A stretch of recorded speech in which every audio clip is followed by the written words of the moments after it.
everybody, and welcome to the Jerusalem Connection Red Alert Report for Wednesday, January 24th. I'm Amy Zawi, and today we have a wonderful panel to have a good and important discussion about the events in Israel since October 7th. We have Shelley Neese, the Jerusalem Connection president, and our longtime dear friend, Lela Gilbert, who is actually one of our board of directors members. Lela is also a senior fellow with the Family Research Council and with the Hudson Institute Center, concentrating mainly on writing prolifically about religious freedom internationally. Lela also has authored several books, including one of my favorites, Saturday People, Sunday People, and you can find her on LinkedIn, and you can see her articles posted there. Lela, welcome, and thank you for carving out some of your precious time to be with us today. And we really wanted to connect with you to share with our viewers your perspective on what's been going on and to share your heart about your concerns for what we need to continue praying for and what we can do. So Lela, please start us off by explaining how you are so connected to Israel and why your heart aches for it. Well, thank you for inviting me, and thank you for asking me about these things, because there's so much on my mind, as I know they are on yours. I went to Israel in 2006, kind of on a whim. I decided to go. I had a break in my work, and I was working with someone in Baroness Cox, to be specific, in London. And so it was actually closer than California, where I was living. So I decided, well, I'd kind of like to go see what it's like in Israel. So I rented an apartment online, and I got on a plane and went over there, hoping it was halfway decent, and ended up spending 10 and a half years there. And it was a crazy thing to do, but of course, in my view, it was a God thing, because it was a completely new chapter of my life that I didn't anticipate. But I was there. I made a lot of friends. I just had so many doors open. It was almost, that's why I kept staying, because every time I turned around, something else opened up with someone I hadn't met before. And I learned about, for example, I learned about what happened with all the Jews that got kicked out of Muslim countries at the time of the founding of the country and thereafter. I didn't know anything about that. I didn't know what they went through. There were almost 1 million of them, and many of them are in Israel. So I learned a lot. I just kept, it was such an opportunity to actually talk to people, because it's such a small country, and I lived in Jerusalem the whole time, and so much happened there. So that's what got me obviously invested in caring about Israel. I did before, I wouldn't have gone, but this put me into the middle of a lot of things, and I met a lot of interesting people. Now today, I'm still in touch with my good friends there. Every one of them has some connection with the war. Everybody does in Israel. It's a small country. It's hard to imagine how small it really is. It's like a neighborhood almost. So I've been, first of all, sickened by what happened October 7th. I was physically sickened, because it was so vile and evil. But also, it's very hard to watch this war unfolding and to not be clear. We're not there. We're not hearing from people every minute. But also, what we are reading isn't all positive. And so I've been really prayerful. I've been trying to study my Bible to understand better, and just hoping that by being in touch with my friends, I can be a support to them, but maybe have a little more insight into the heart of the country right now. Well, Lela, you were just almost, I mean, you were within weeks of being there on October 7th. Weren't you in Israel this summer in August? Yes, I was. You had a trip there? I did. And I was so blessed to see my good friends, and we had such lovely meals together, and it was just a very warm-hearted, very beautiful time. And I was telling friends, the last day I was there, I had a sense that the wind was changing, and this was things I was hearing. It wasn't all happiness, and the people I talked to are, many of them, well informed. And it certainly did change from the end of August until October, which isn't all that long. But I mean, I couldn't have been more shocked by what happened, because I was surprised it could have happened with such a fine intelligence community and find military. It did happen, and now that's what we're walking through with our friends there. Before August, I know through your role at Family Research Council, you do a lot about the persecution of Christians all over the world. And since October 7th, there's been a lot of attention of just saying, everyone's accusing Israel, Israel's being tried in The Hague for genocide. And so everyone's pointing an accusatory finger at Israel, but they're not paying attention at all to the way that Christians are being persecuted across the world too. What are some of the just areas that you've been giving a lot of focus over the last year for persecution of Christians as well?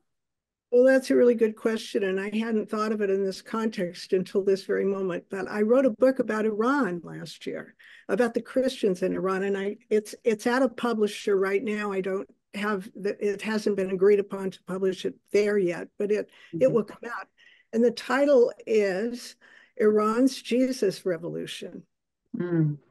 It is a huge thing there. There's so many converts, but in the process of the book, I went through the whole history of what's happened in Iran and this terrible, horrible regime and what they've done. And of course, what they do to Christians is quite notorious. And so I was very up to date on Iran, who, by the way, that country is funding this war in many ways.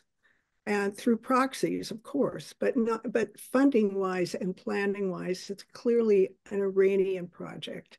And so I felt like, well, I had some background I wished I hadn't even known in some ways, but that's another aspect of my perception of what's going on right now.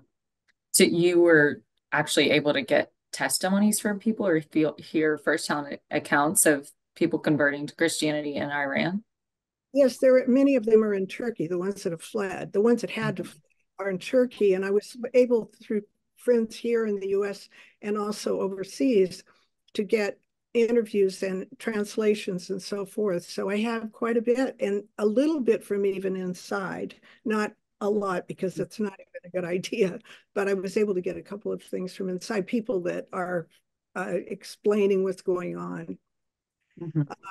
In Iran. So yeah, I mean, this to me is all one picture in my mind. Now, maybe I'm over giving it too much emphasis, but I'm not sure I am. I think it's pretty clear, funding wise and planning wise, that Iran is at the heart of this invasion of Israel, but not wanting to complete it. And there's a good editorial today in the New York Times about that they don't want to take on this war as their war. They're doing it by proxy, and they want to keep it that way for their own reasons because they're doing the bomb, and that's much better investment of their time and money. It's true, although I don't ever want Israel to be caught off guard again. I mean, I don't think on October 6th, Israel appreciated, or any of us appreciated, Hamas's willingness to go on a suicide mission, which is essentially what they did. And maybe that just shows the evil of Hamas's leadership, just comfortably sitting in Qatar and Iran, comfortably sitting where they are, that they would hit the trigger for Hamas to essentially self-destruct. But do you feel like, in terms of Iran's role in this, it seems evident that there is so much hesitancy because Hezbollah tried to participate in a ceasefire that it wasn't invited to with Hamas. And so you see that they are pulling puppet strings, but they're also just very hesitant to become fully involved. And after 100 days, that seems even more clear, right? Well, Hamas is heavily involved, but you're right about Hezbollah. I mean, they're dancing up there at the border. And they're playing a little game, and then they move in, and then they move back. But all the people that have evacuated there, between that and the other areas, it's a huge number of people that are homeless or away from home and don't even know if their homes will be there when they go back. So that's another huge aspect of this war. There's so many things, so many different things that have fragmented our perception, and I never imagined seeing something like this happening in Israel. So it's the reason I think we're all grieved, and we're also all hoping that we can pray with wisdom and speak with wisdom about what good can be done and what we have to pray to destroy. And those are the things I'm left with. Mm-hmm. And it makes me nervous entering an election year too. Like, Amy, can you talk about just the politics part of entering an election year and what we need to be doing politically?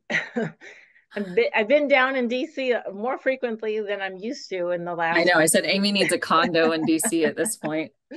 Well, right now we're working closely with the Jewish community here in the whole East Coast, working with rabbis and Jewish community leaders in New York and DC and elsewhere. We are working hard to get a hold of senators and congressmen and women in order to relay to them the importance of the bicameral and bipartisan support for Israel from America, from the American people, which is manifested in its government. So what I want to encourage everybody to do is really be aware of their senators and their representatives, who's up for reelection, and voice that concern. You just go to your representatives' websites. You can see fax numbers, email addresses, and telephone numbers, and just voice that concern. Identify yourself as a constituent and just thank them for what they've done so far for Israel, as so many members of Congress have done, and then also implore them to not let this issue get buried in the rabbit hole of DC politics because of elections, including an upcoming presidential election. I'm not going to tell you who to vote for or anything like that, but just examine the positions of your representatives and connect with them using the means on their websites. And if you're in DC, you can come get an appointment with your representative, because that's what we're working on right now, is getting people into DC to actually meet with in person their members of Congress and senators when possible. So that's an important, tangible thing every one of us can do that doesn't even cost any money. It's just your time and your effort to research your members of Congress and contact them, and do this prayerfully. And we have to keep in mind so many facets in our prayers. There's the people on the ground, the people that Shelley and I know and speak to, and who Lela knows and speak to, that they are just in agony. They're in self-defense mode. They're trying to keep future hostilities at bay. They've got their family members on the front lines. Everybody knows someone who's been hurt or killed, the hostages. So they've got this mental drain happening where they have to keep their resolve up and their daily activities proactive while they're under this tremendous mental burden, including their own internal politics, which we're not going to comment on because it's complex and we're not citizens of Israel. So those are the things we can do. So there's praying, there's doing our outreach as Americans to our representatives, and then of course we have our projects that help give resources to organizations helping the evacuees from the north and the south. Our Operation Life is helping providing equipment, diapers and wipes and all the kinds of things that moms of infants and pregnant mothers are going to need while they're displaced or out of work because of the tourism industry being closed. There's the IDSF with General Avivi, who is supporting the tangible needs of the IDF soldiers and their families while they're deployed. So there's a lot of things that we need to be doing, but we have to do it with the right heart. And Lela mentioned that she's in her Bible looking for answers. And I know we all need to be doing that consistently. I mean, Lela, can you share with us something out of the Bible that you discovered recently that gave you an inspiration or an insight or something to connect to today that we can all meditate on? I mean, I know I'm throwing that at you without preparing you, but just as you're thinking about your friends that you talk to on the phone or on WhatsApp, and your heart stirs for their anguish and their distress. Yeah, I think I've been looking around the Old Testament, and I guess I always end up at the Psalms, no matter when or what is happening. And there are so many times in the Psalms where the people cry out and the Lord resolves and saves them, and so much encouragement there. And I guess that's where I find myself praying that will happen now, that once again, yes, perhaps you have an issue as God with your people. I mean, that's gone on for centuries with all of us, not just the Jewish, God's people everywhere. But the resolution that takes place in many of the Psalms is encouraging to me, as well as some of the other prophetic chapters that I've just kind of run across. But this isn't a new thing between God and Israel. It's happened many times, and we've seen in our lifetime the founding of a nation. Well, it happened before some of us, but it has become something that's a world focused and applauded situation where the Jewish people had a homeland, have a homeland. And so I think we have to see this in light of what God has done and what he is, and in lives, and the pushback from the enemy of our lives and our souls. It's a real war. It's a spiritual war as well as being a very observable military war. So I think we have to see it as Christians through the eyes of the Bible and God's grace to his people. Yeah, I've been in Ezekiel a lot too, and there's something very comforting about reading from the prophet who was in exile, who was a hostage, who was a captive, and it opens up with him seeing God in the land of his captivity, you know, and realizing, or it's this symbolic moment of that God's not just in Jerusalem, God's everywhere that his people are. And so I've just been sort of like praying that prayer for the hostages as well, that God's not just in Jerusalem, he's everywhere that his people are, and he can appear to them, he can comfort them anywhere that they are. And like you said, this is not the first time that Israel has gone through national trauma. And so the Bible does give us the words for that, for sure. Like my goal, or I guess Amy and I's goal too, is that talking to you as a Christian who connects with Israel and loves Israel so deeply through friendships as well. And Amy's like advocating now to get faith leaders to come to DC and advocate for Israel together on the Hill. So my hope is that one good that comes from this is that people get used to seeing Christians and Jews fighting for Israel together. And so that's one reason why we wanted to have you on this call, that that you're one of the people that is doing that you're one of the people that long ago normalized that Saturday and Sunday people are in this fight together. Right. And we need to remember that, because that saying is a radical Islamist slogan. On Saturday, we kill the Jews. On Sunday, we kill the Christians. It's the full text of it. And it often says just first comes Saturday, then comes Sunday. This is a cry of the radicals that are doing what they're doing in Israel now. We're next. And by the way, I was reading Ezekiel last night myself, and I came to the same conclusion. And so it's an interesting coincidence. But yes, I think that we really do need to understand that we are not immune to what's happening. We're on the agenda in the eyes of these radicals, and it is radical Muslims that are behind this. You can include communists or somebody else if you want to, because everybody's got a piece of cake. But the real heart of this is coming out of radical Islam, and they are the enemies of much of our world. And we don't like to talk about it that much, but I'm sorry, that's what I think, and I think I'm right. And I know people that know I'm right. Not just Israelis, American researchers and people at Hudson Institute have written books about this. So let's just call it what it is. And we're up against a religious war and a spiritual war, not just a sad war in a country that we love.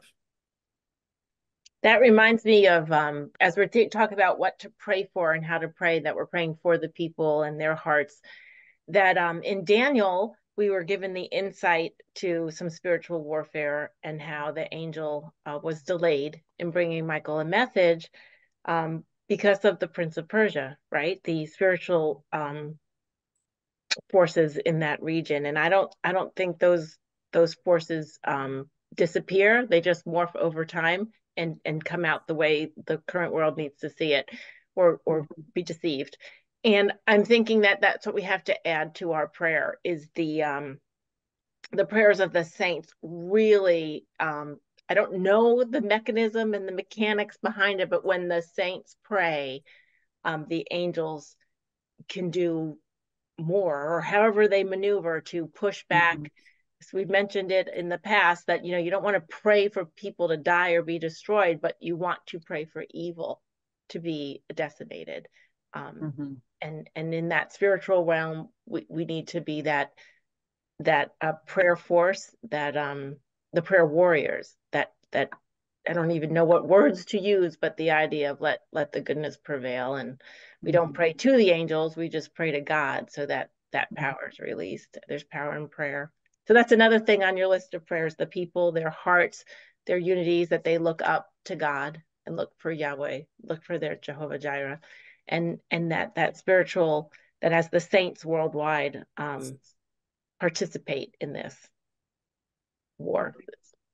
We have to see it as a spiritual battle and call it and pray accordingly. And the prayers of the saints are victorious. They are. And Shelley and I want to make sure that, and I'm sure Lily, you feel this way too, that our Jewish friends and our contacts, and whether they're here or in Israel, never feel alone or abandoned or betrayed by their friends and neighbors outside of Israel again, that they know that bad things are still going to happen, but they're not by themselves anymore. And that's what we're working hard to do by reaching out on all levels, whether it's the macro level in DC, or like you're doing, Lela, where we call our Jewish friends and here in the States or in Israel and say, how are you? What can you tell me? How can I help? What can I pray for? Just be there. I agree. And tell the truth to people when you get a chance. Let them know the truth about what really happens in the Middle East and what's right now, and make sure that we're not just dancing around sentiment, but address the real issues. And you are doing so, and I hope we're all doing it spiritually as well as through love and kindness and grace to the victims and to those who wait and are worried and are watching their sons go out the door to be deployed. There's so many factors that we can be supportive and loving and also working politically as well. Well, Lela, thank you so much for your time and your expertise and your insights, and for sharing your heart with us. And I know our members, our viewers and our listeners, they're really going to be encouraged and enlightened by what they can do, and feel empowered to move forward in the best way they can, and feel useful in this fight. So thank you. Thank you. I'm very, very honored to be here. Thanks to you both. You're good friends. I'm Israel High, right? I'm Israel Chai. Israel Chai, Am Yisrael.